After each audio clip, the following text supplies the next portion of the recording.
So the next thing that we're going to talk about is conducting what we call a stratified analysis.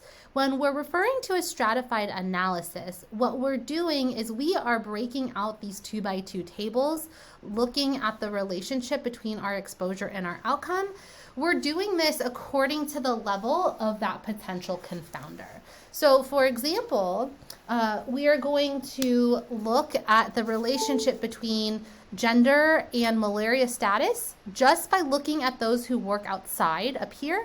And then we're going to look at that relationship separately among those who work just inside. So we'll look at the relationship between gender and malaria just among those who work mostly inside. Now, this is what we call a stratified analysis. There are other ways to assess for confounding, but for this class, we're going to use this approach quite frequently, and this is something that you should be able to do on your own. So when we set up this 2x2 table, looking at the relationship between gender and malaria status just among those who work outside, we get an odds ratio of 1.06.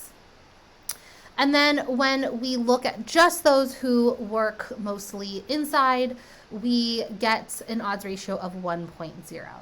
So the stratum specific measures for this particular strata, this is working outside, and then that's going to be 1.06. And then the strata for working inside, that's going to be 1.0.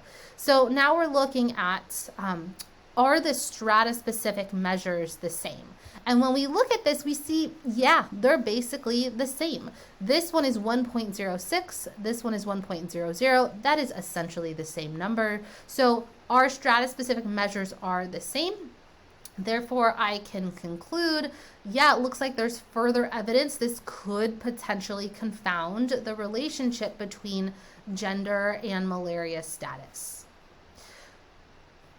You might be wondering what happens if these measures are different from one another. So the odds ratio in stratum 1 is different from the odds ratio in stratum 2. We will get to that later on in the quarter.